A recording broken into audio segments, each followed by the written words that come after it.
5 o'clock. So we are going to call to order the Zoning Board of Appeals meeting for Wednesday, September 4th. For the record, there are 5 members of the Zoning Board present. And as a housekeeping item, before we get started on the variance requests, just so you know, each and every variance request will be read first by the clerk. Questions to be asked or answered from members of the zoning board. Each applicant can have a person come up here to that table where there's a microphone to address the board members and to add any information that is not already in the packet. There is an opportunity for members of the public to speak as well. Each member of the public has to identify themselves by name and home address and go to one of the microphones on either side of the room. You have up to 5 minutes and you must address the request. You cannot talk about anything that you'd like besides the request.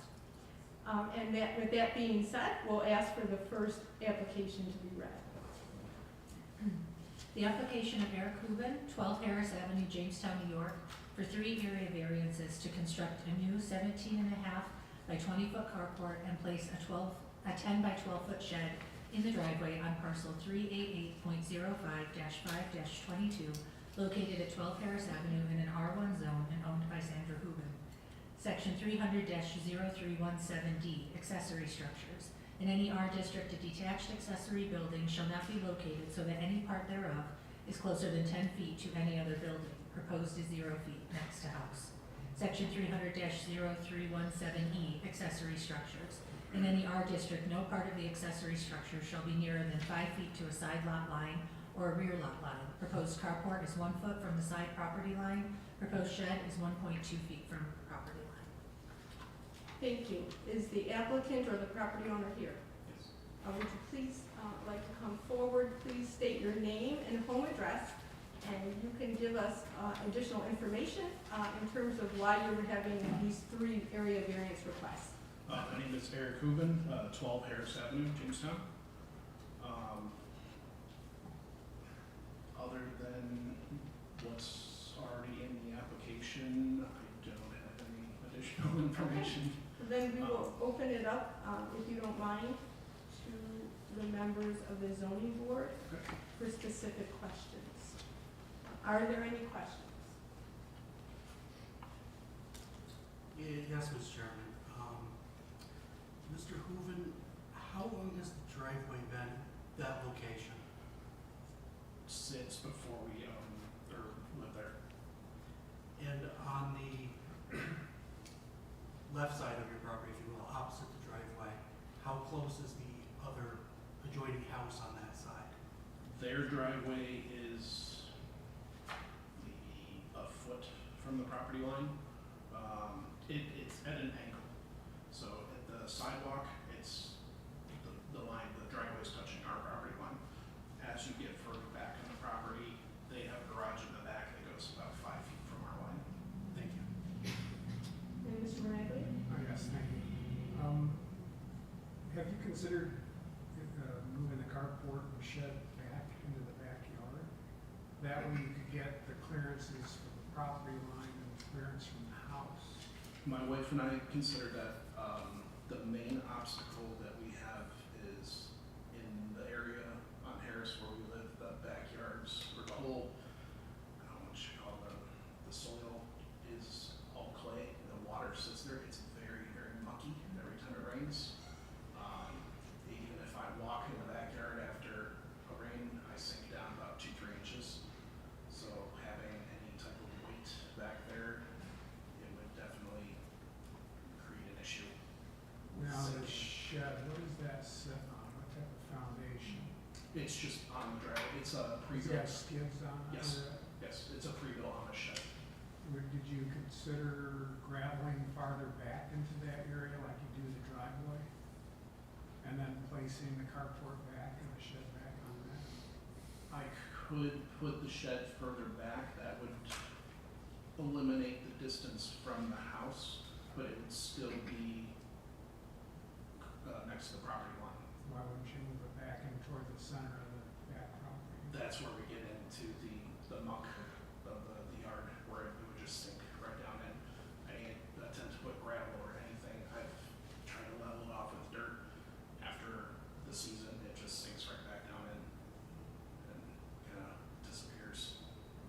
consideration of building up, bringing in soil to build it up and get that water to go back toward the back of the yard? It's not financially feasible with the amount of dirt that we needed to raise it up. The empty lots next to us, they're probably about a foot higher than our backyard, and they still get very wet, very mucky. The water just sits there, it doesn't drain. Do you get water in your basement regularly? Yes. Neighbor 2 houses down has recently done a French drain, and it did not work. Thank you. You're welcome. Other questions?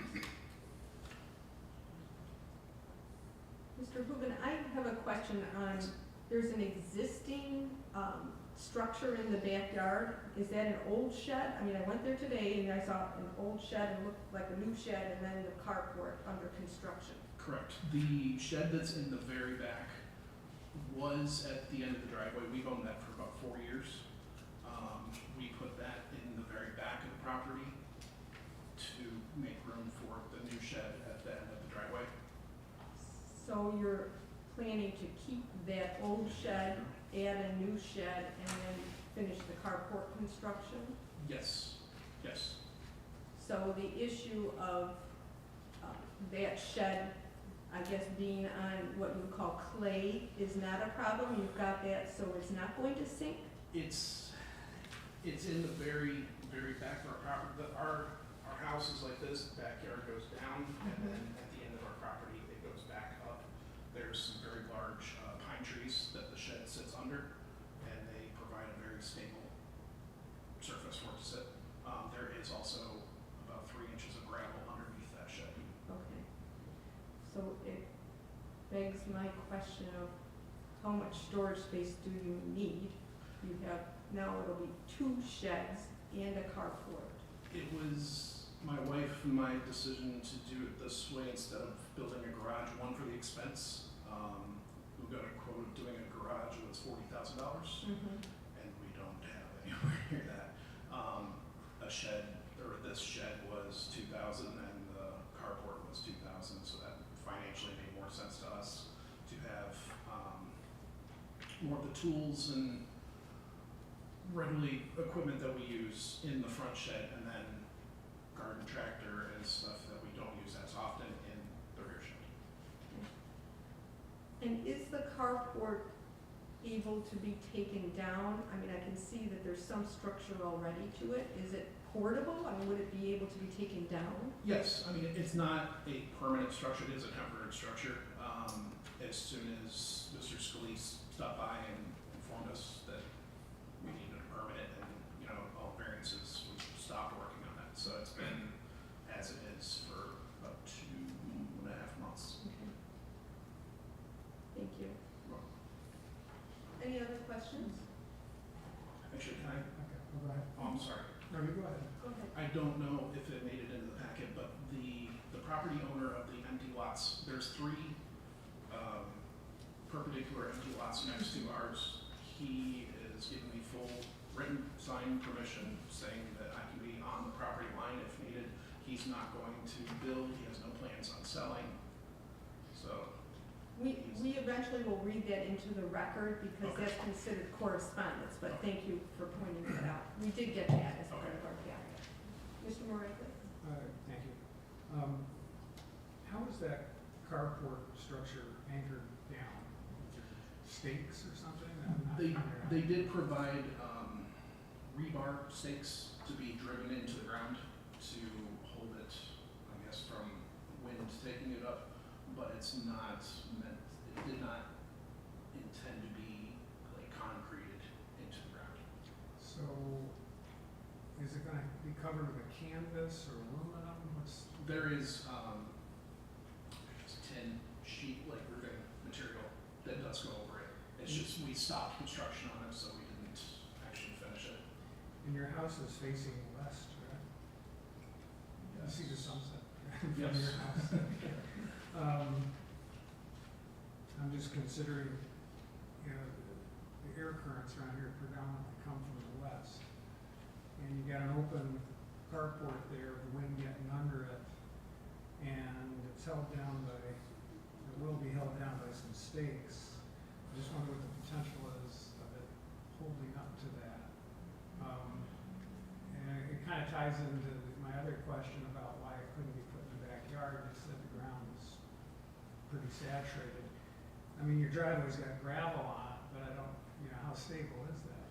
We've had the driveway last year was redone with millings. It was taken down about 7, 8 inches and then redone with millings. Before that, when we first moved in 7 years ago, we had it completely redone, taken down and done with gravel. So there's, I'd say, probably 1.5 to 2 feet of very solid compacted gravel. And you did consider extending that gravel driveway back to meet the zoning requirements. But it cost prohibitive, or why couldn't, you said it was saturated, but. To get it back far enough to include the shed and the carport, it would be thousands upon thousands that we don't have. Just to do the driveway and millings the current length of it was over $2,000. Yeah. So, that would probably, to get the length required distances, we would probably have to repeat the exact same length. Can I follow up on that? If you intended to have a carport as somewhat of a permanent structure, you said that it could be taken down. Did you investigate getting a carport that would be more of a stick build instead of tin roofing and rebar? We thought about doing one permanently attached to the house and Mhm. just one slope coming off. Once again, it was the cost involved with getting a contractor to do it and materials. It made more financial sense to get the steel one. Mhm. And if we ever sold the house, we could take it down and take it with us. Any follow-up questions? Seeing none, at this point, we invite the public to make comment. Again, as a reminder, you have to go to one of the microphones, state your name and home address, and you have up to 5 minutes to speak on the 3 area variance requests at the property of 12 Harris Avenue, Jamestown.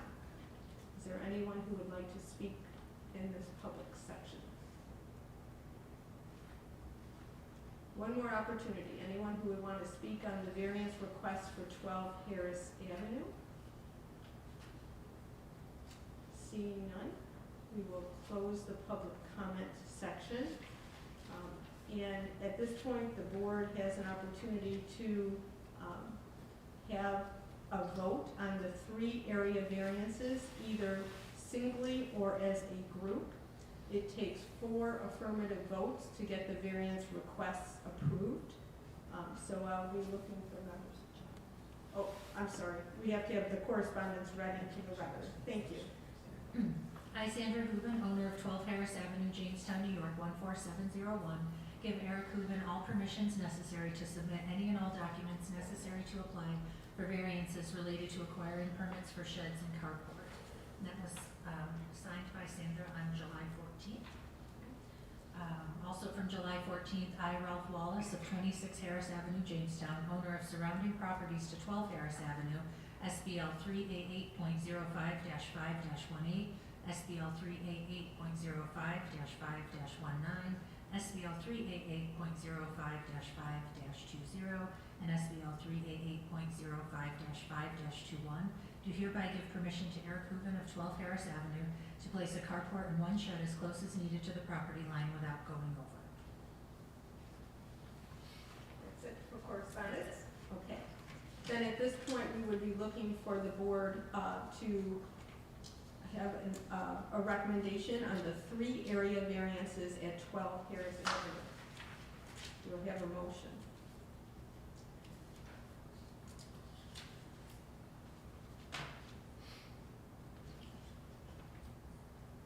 Yes, Madam Chairwoman, if I may, I believe Mr. Hooven has met the balancing test for an area variance.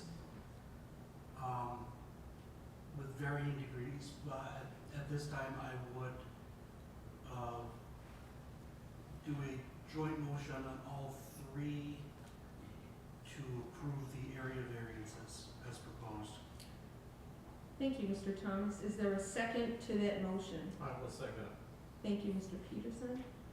Are there any clarifying questions from members of the board? Seeing none, clerk, please call the roll. Mrs. Jones? Yes. Mr. Maraglia? Yes. Mr. Peterson? Yes. Mr. Thomas? Yes. Chairwoman Tatanto? Yes. The vote is 5-0. That means that all three area variance requests have been approved by the board. You do need to work with Mr. Scalise now to get the proper permitting. Thank you. Thank you. I'll speak to Liz in the office and we can get you in on Friday. Okay, thank you very much.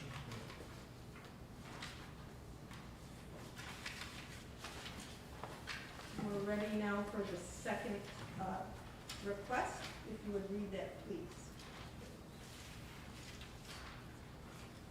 The application of Brett Mitchell, 126 Allendale Avenue, Jamestown, New York, for an area variance to construct a new 6-foot fence in the front/side yard on parcel 404.08-3-16, located at 126 Allendale Avenue in an R1 zone and owned by Faith Morrison. Section 300-0206A, fences in residential districts. Except as otherwise regulated under corner visibility provisions and required screening, ornamental fences not over 3.5 feet may be located in any required open space, and a fence not over 6 feet in height may be located in any rear or side yard except for an exterior side yard. Proposed is 6 feet in the front/side yard. Thank you. Please identify yourself, name and home address. Brett Morrison, 126 Allendale, Jamestown. Thank you. And do you have any additional information that you would like to share about this request? I think we have everything. Okay, The kids just started school, so I had 100 kids going by. And, you know, they're kids and they play in the yard and they leave their milk cartons and stuff, but, I mean, and the deer are still coming and a 3-foot fence won't allow them, or it won't stop the deer, so. And it's where the fence is gonna come into the house on the Elizabeth side.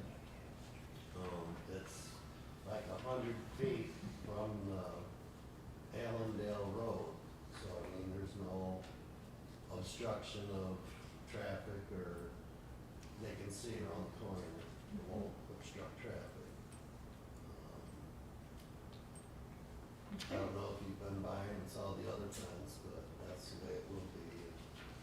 yes, I have been by. Looked like you were having some other work done there today. Yeah, they're insulating the house today. We just got it a couple years ago and done plumbing and electric and everything that you do with it, so it's coming along. Are there questions from members of the board on this particular variance request? Mr. Morrison, I'm technically a neighbor of yours. I'm down in the middle of Allendale. Oh, So trust me, after living there for 15 years, dealing with deer is a common occurrence yeah, every single day. Front yard, backyard, the park, at any given time, I've had as many as 15 yeah. standing there. Well, I'm sure everybody's used, various techniques to try to keep them out of your gardens and out of your house. You probably never will fully remove them. I had a question when I initially looked at this. I thought you were going to extend that fence out toward the front yard of the house. I see that you're not. You're going to cut in, which is probably the best idea you could have had, because they will eat everything alive that they can get their mouth on. when we got there, we had to take the bushes that were there Right. down, because they were all naked on the bottom, and we were looking. Well, I'm familiar with the house because that was a city project a number of years ago where some $30,000 was put into that house Oh, to put it into the condition that it's in now. easily 30 and that much, much money. Yeah. And I, of course, have watched the development of your fence coming along, you know, starting to paint and stain it and putting it in Paint and this stain, way yeah. today. So, yeah, as I say, I have a lot of familiarity with that problem up there. As for the children will, whether it's Well- 6 feet, 10 feet, they're gonna throw whatever they feel like throwing Yeah. into and over. You can try to prevent them. The one thing that the argument has been within the neighborhood is to complete the paving of Elizabeth right around the park to tie in to the new road that has been put there. Yeah. And my understanding was that's a good possibility of occurring. And and of course, they did put a sidewalk in for the kids to Yeah. get on down there, and how far up they would go with that, I don't really know at this stage. And finishing Allendale would be nice too. Yes, it certainly would be. Is it realistic? No. So, Any follow-up questions, Mr. Peterson, or are you set? Thank you. Any questions? Just have one, Mr. Peterson. So the fence is gonna front, Elizabeth. Roughly how far off of the pavement, the avenue there, Elizabeth Avenue? About 4 feet. About 4 feet, is that close? It's gonna come just past the big, oak tree, I guess it is. Mm-hmm. I think it's gonna be set back a little further than you think. It might be a Because little that's more. part of what would be the 50-foot right of way on the city street. Because there's typically 13 feet from like a curb line to a sidewalk. So, I mean, what area you might think is yours is really still part of the city right of way. That's why I asked for the survey, so you know for sure where it is. So just make sure you find those stakes and run a string line before you start putting post holes in the ground. How many feet back from the road? It depends on where the center of the road is. Best thing is to look for your property corners and run a string between the two, and that way you know where the line is. Okay. You make sure stuff stays on your side. I don't have to come and be mean and make you pull it out and move it back, so. Yeah, I have no idea where we have a cement. There's cement in the yard. I don't know if that's the marker or. Typically isn't, but, I mean, I can help you out, try and find it if it becomes a problem. That would be great. And then where the property line is that parallels Elizabeth, how far back off the property line can the fence be right up to the property? Go up to, but not over. Okay. So, to answer Mr. Moraglia question, it may be more than 4 feet from the edge of Elizabeth where the fence is going to be. I think that's what he said, 4 feet. Yeah, that's what it says. You know, the And I property would- line's gotta be figured out first before. And I was guesstimating and Yeah. whatever I'm allowed is where I'll put it. Yeah, it can go to the property line but not over, and so we need to make Correct. sure that it's not over in the city right of way Yes. on that side. Very good. Other questions? Mr. Thomas? Yes, sorry. I'm being nitpicky lawyer guy again. For technical term, please don't quote me, Julia. On the application, it says, yes, hardship is self-created. I think that is an error. You would be saying that the hardship of the deer and the children is not your doing? You don't want to say that the hardship is your fault, Oh, okay. Yeah. which is what the application says. I didn't know how to answer it, yeah. Okay. So you were saying that the hardship is the deer traffic, the children traffic, and you're looking for a fence to stem that hardship? And the garden, yeah. Yes, protect that, okay. Yeah. Thank you. And that the 3.5-foot fence would not be Would- adequate on that corner lot, the Yeah. suggestion is the 6-foot fence. Yeah. And to clarify, there is some fencing already in the yard, and you would be continuing that same type of stockade fence Yes. on the side And the property. same color and everything. Thank you for clarifying that. Any questions, further questions from the board? Seeing none, This is the time we allow the public for comment. Again, if you have a comment on the area variance request at 126 Allendale Avenue, please go to one of the microphones, state your name and home address. You have up to 5 minutes to speak. One more call for anyone who would like to speak on the area variance request at 126 Allendale. Seeing none, we'll close the public comment. Are there any clarifying comments or questions from the board? Seeing none, I would be looking for a motion on the area variance request unless there is correspondence. Okay, Yes. go ahead. Yep.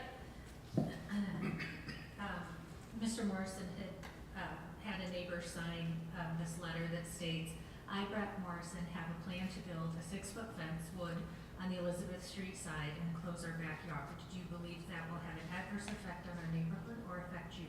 Please sign and date with your address giving us permissions to do so. And Ann Melendez of 129 Allendale Avenue signed and dated that she did not have an issue. Any other correspondence? That was it. Okay, thank you very much. Now we will be looking for a motion on the area variance request at 126 Allendale. Anyone willing to make a motion? I'll make the motion to approve with a condition, You can request a condition. yes, that where you ultimately put that fence along Elizabeth Avenue, the location has to satisfy what the building inspector Yeah, will approve, wherever that's gonna be. I'll get with him as soon as I can, All right, thank you. as soon as he has time. The motion has been made for approval of the area variance with the assurance that on the Elizabeth Avenue side that it meets the property line but does not go over. Is there a second for that? I'll second. Thank you, Mr. Thomas. Any questions on that? Otherwise, clerk, please call the roll. Mrs. Jones? Yes. Mr. Miraglia? Yes. Mr. Peterson? Yes. Mr. Thomas? Yes. Chairwoman DeTalco? Yes. The variance request has been approved. You do need to meet with Mr. Scalise and make sure you have everything in order, including that survey, so that you know where the property line is. Very good. Thank you. Thank you, guys. Should I just contact your office? Yeah, probably have to talk with Liz and she'll get you on the calendar. All right, thank you so much, have a good night. Thank you. We are now ready for the third application. The application of Timothy and Carrie Smart, 209 Harding Avenue, Jamestown, New York, for use variance to house egg-laying hens in an existing 5 by 7 foot chicken coop with attached fully enclosed run on parcels 387.09-5-3 and 387.09-5-36 located at 209 Harding Avenue in an R1 zone and owned by Timothy and Carrie Smart. Section 300-0305A6, R1 Single Family Residential Districts. Continuation of agricultural operations in existence at the time of the passage of this chapter, provided that no odor or dust producing operations be conducted within 100 feet of any adjacent property line. New agricultural operations other than the cultivation of crops shall be prohibited, as shall the housing of barn animals, including but not limited to cows, horses, pigs, goats, sheep, chickens, ostriches, and other similar livestock. Thank you. Is the applicant present? Yes, ma'am. Please state your name and home address. My name is Timothy Smart, 209 Harding Avenue. Thank you. And do you have any additional information that you wanted to share that's not in the packet? Yes, under the section of the So- unique character, Mhm. it occurred to me since applying, as I was looking, my argument there is that it's a double lot, and so I have more space, but in addition to it being a double lot, where the chickens are housed, the adjoining properties have only their garages. So there isn't any residence or yard or play area to be affected. It's literally the garages, the backs of my neighbor's garages and shed, and then the side of it, the other neighbor's garage. Okay, thank you for sharing that information. Are there questions from members of the board? Yes, Mr. Chairman. Yes, Mr. Hi, Murphy? Mr. Smart. How long have you had the chickens? I had them for 2 years, and they are not on the property now. In order to apply, I had to be in compliance with code, so they've been moved off the property, and they're actually in Panama, New York. How long were they on the property? Up to 2 years. So they've been there for 2 years? Yeah. Yep.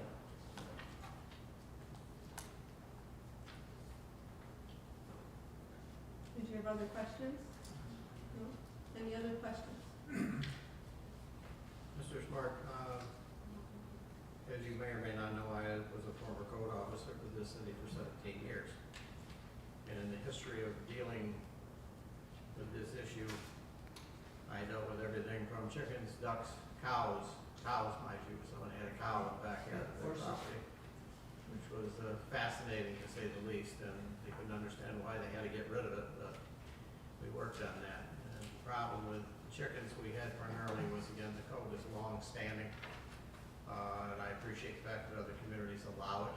That does, at least in my mind, and having dealt with owners who've had these creatures around, it can get none too pleasant at times.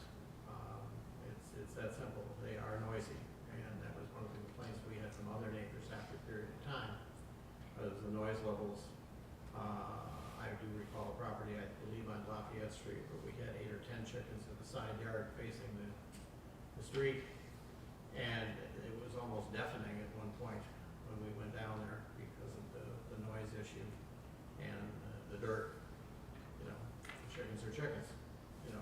I have nothing against chickens, I will tell you at all. I don't have anything against any farm animal. At least in my estimation, it's difficult for me to be pleased about having them within the confines of the city based on the code as it stands. And that's an opinion, but once I read this, I was going to say this to you that I do have an issue with having chickens in the city. Any other comments, questions? I have, Yes. Mr. Smart, how did you find out you needed a variance to raise chickens? I mean, in the documentation I saw, from what I read, you and your wife had no idea that was against the code. How did you find out that it was against the code? Whenever I received in the mail, whatever the process is that they send you that you're in violation, From the city yeah, informed you? so it became pretty clear Do in you that know if that moment. was generated by a complaint? I believe it was, yeah. A neighbor must have complained. Mhm. Did you talk to your council person about having chickens or anything like that? Have you done any? Yeah, at the time it was Councilperson Karuba, and I exchanged with her. She brought it up at least one city council meeting. Okay. Didn't go anywhere at that council meeting. And then in the meantime, I've contacted the at-large members and my new council member. I think it's not something they're very interested in working on. Yeah. At this point, I think they probably have quite a lot of work they have to do, Well, my own thoughts on this, and in your packet, you had included ordinances from Buffalo, I think, and there's a statement about Faulkner recently agreeing to allow chickens within the village limits.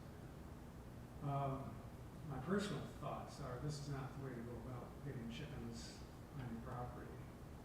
It would involve a code change, I would believe, and I would think that would have to go to city council. I don't know. And I really think that's the path we should go. If and it's probably gonna involve petitions, collect enough names, I can't, I'm not aware, I'm just on the board. But that's kind of my take on this. Yeah, my thought in seeking a variance was to exhaust the administrative avenue first before the political route.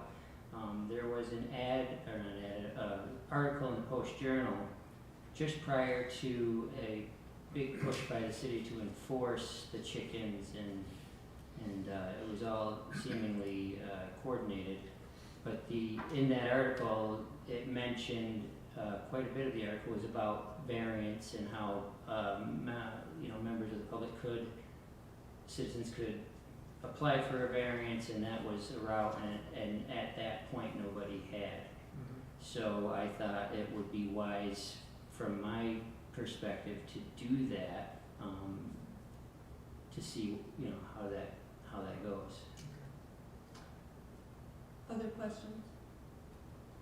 Just to follow up on that, Mr. Smart, I assume that you've talked to people in the Planning and Development Office. There is now a plan to update the zoning code, and it would be wise if you are indeed looking to have chickens in the city that you look to that as an option, and it would take council approval to change it. When you request a use variance, it's very unlikely that they get approved. They usually do go through the council process where there's a change in the code so that you could go ahead and have chickens. We had to have that when we changed having electronic signs in the city. People came and asked for use variances, and we ended up having to move that to the city council to have them change the code to allow for it. So you were right, you did call your council people. You should stay in touch with them. That's one of the ways that you can make things change in the city, is to have that process. And since the city is now in the process of changing their comprehensive planning and also their code, the zoning code, that might be a way for the long term to have it corrected, to have chickens or whatever other types of animals that people are requesting. At this point, any other follow-up questions? It is time then for public comment. Again, anyone who wants to speak on the request for a use variance at 209 Harding Avenue can do so by going to the microphone, stating name and home address. You have up to 5 minutes. You must speak on the request only. Is there anyone in the audience who would like to speak? You can go to the microphone. State your name and home address, please, before you make your comments. John Meacham, 206 Harding Avenue. I've lived there for probably 8 years. Them chickens, I can't even hear them. I go over in his yard, and you can't smell them. I mean, you can smell it if you're 10 feet away. They've never been out. I mean, I don't know if I could say anything on behalf of this guy. Is like, he's a minister. He's got 4 or 5 different properties that he pays taxes for in this city, and I don't know who's complaining, but do they do that much for this city? I don't know. I think it should be announced to the council, and maybe things should be changed. You got people that walk their dogs with no leashes because they can control it. That's illegal. They dump in my yard, they don't pick it up. You got some people who got 8 or 10 cats in their houses. That's like they shouldn't be able to do that. What's wrong with something that's controlled that doesn't bother anybody? That's all I want to say. Thank you. Is there anyone else in the audience who wishes to speak in favor or in opposition to the use variance request? Someone's standing up. Go ahead and go to the microphone. We have 2 in line. Name and home address, please. Jody Spetz, 210 Harding Avenue. I've lived across the street from the Smarts. I've lived in that house for over 30 years now. I've, along with Mr. Meacham, I cannot hear those chickens. I've been out with my dog, and I can say a handful of times that they did have the chickens that I could even hear them, It's not a bother to me. I don't know why they can't have them. I know it's city code, but if it's not bothering, like Mr. Meacham said, if it's not bothering anybody but the one person that complained, I don't know why they can't have them. Thank you. Ma'am, you wanted to go to the microphone? Name and home address, please. My name is Nancy Down. I live at 102 Hall, which my garage is right next to Tim's, and we lived there maybe a little over a year, and in all that time, I didn't even know that he had chickens, except that he told us when we first moved in. My dog doesn't even bark at them. They're very clean, there's no noise, so I understand the cities have to help, different rules and that, but, from my point of view, the chickens are like really no problem in our neighborhood. Thank you. Is there anyone else who would like to speak on the variance request for a use variance at 209 Harding Avenue?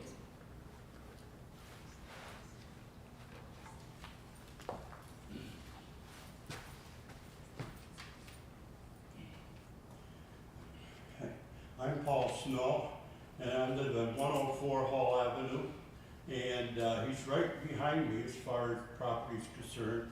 And as far as chickens, I don't see any reason why he can't have them, because they're absolutely no trouble, no noise, and they don't raise heck, and they're all in their pens, and and I've lived here for 40 years, and as far as them being here with those chickens, hey, I think it's great myself. So, and the complaints, I don't know why, I just don't. So, that's all I have to say. Thank you.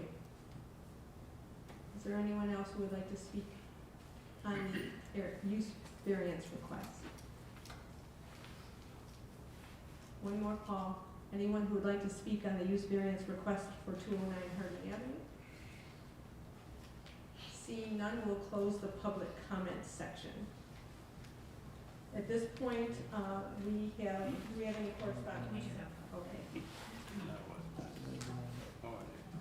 Statement of neighbors of Tim Smart on his backyard chickens.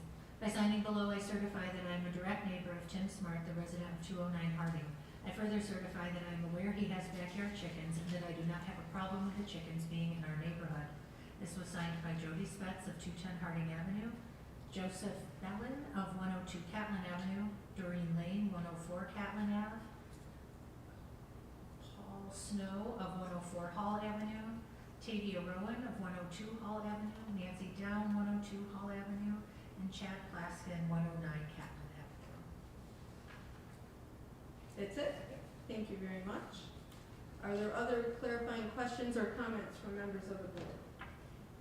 I just have one quick comment. It seems like you're doing the right things with your chickens, but I still think that to get a broader perspective on what the broader community would feel about allowing chickens in the city, I think that's still the right way to go, and I think that would be a trip to the city council and this way, because for the sake of those who may not be as diligent with their chickens as you are. And I think it's just wise to just go ahead and have the city council be able to prove those things out and see how it would go. But I can appreciate that you've done a great job, it sounds like, with your neighbors and what you're doing. Thank I'll you. concur with that as well. Again, it's when you're dealing with this, obviously, as I deal with it as a code officer, you're dealing with the application of the law as it exists. Whatever the council decides and how they wish to, go forward with the issue, that certainly would change the scenario. Tim's property, which I've been by numerous times, is in good shape, well kept, and I think that is probably at the more appropriate route is to talk with, your own representative and then bring it to the council's attention and it may take some time to do that. It may not be something that happens overnight, but officially, they would have to at least have a discussion about it and then rule on it at that point. Any other comments or questions? Chairman, could I ask? Yes? People might not be aware the city is working on a comprehensive plan update and zoning code. I think now this is a good time to take it before, because there'll be several sessions where people will, listening sessions, if you will, for the comprehensive plan. At that point in time would be the good avenue for you to take, to plead your case, to express your interest in it, see if other people have other interests as well. Because this will be worked on over probably period, about a year and a half now, before it comes to fruition, but it will be brought before city council, and at least that way we'd be a better opportunity for the whole citywide to speak on the subject. It's your opportunity. I mean, unfortunately, I started 25 years ago and I was handed the zoning code fresh out of this process. I had no background on why things were done the way they were. I can only speculate. At least this issue will be able to be brought to the forefront and discussed. I mean, there's pros and cons, you know, and it all depends on your point of view. I mean, unfortunately, I don't get to have a point of view. The book says no. The answer you were given was no. Right now, I honestly don't think if it was taken to city council, they would address it until after the comprehensive plan is done. Because they really don't want to start changing the rules and then all of a sudden possibly change them again when they do the comprehensive plan. So, I mean, if it is denied today, you could bring that forward. I believe we're having a session this Tuesday, is it, Ellen? Down at Wicked Warren. You could take a couple minutes and just address the people from the city as well as our consultants that we're using for the comprehensive plan. At least put it on the table so, you know, it'll be there for discussion. Thank you, Mr. Scalise. And just a further comment, I think, Mr. Smart, you make a compelling case for other cities and communities and towns that have changed their code. Obviously, that's something that the city council and the city administration, development, and planning ought to be looking at as part of this comprehensive plan and the zoning code changes, because I'm sure that these organizations, cities, towns, and so forth, went through the same type of process where people wanted to have chickens or other types of animals within the confines of the cities, and they couldn't do it based on the zoning code. So it makes really a good case for changes, but that's a process that this board does not do. We only have the ability to look at the current zoning code and to say yes or no, is a variance request to be approved or not. So just to clarify that, you know, I appreciate all the work that you did on this. A use variance is rare because that goes beyond your ownership. That would mean that if you sold that house, people could bring in chickens and put them in the yard, not in the coop, and bring them out onto the street and cause all kinds of problems. And the city would say, well, there was a variance that was approved for that. So that's why we have to be very cautious when we look at use variance requests. Anything else for the good of the order before we seek a motion on this? Yes, because I did this for the previous applicant as well, I will say use variance is not a balancing, you must meet all 4 criteria. I believe you know this. Including it cannot be self-created hardship. On your application you said, yes, it is a self-created hardship. Would you have an alternative answer to that? Or Well,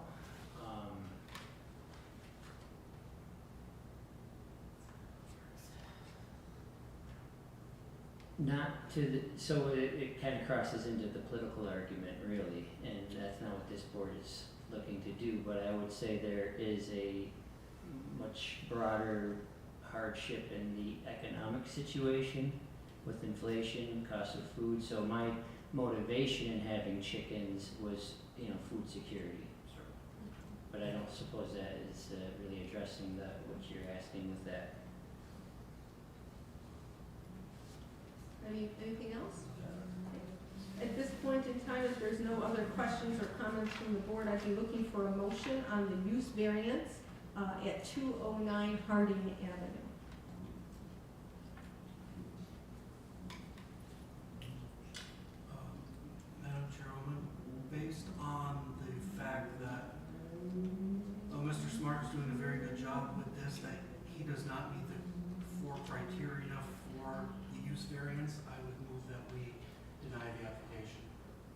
Thank you. Mr. Thomas, is there a second to that? Second. Thank you, Ms. Jones. At this point, the vote, if you vote aye, you would be voting to deny the use variance for the 209 Harding Avenue, just as a clarification. Clerk, please call the roll. Mrs. Jones? Aye. Mr. Maraglia? Aye. Mr. Peterson? Aye. Mr. Thomas? Aye. And Chairwoman DeTanto? Aye.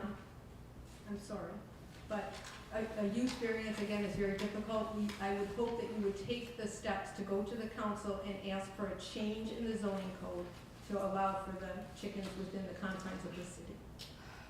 Thank you.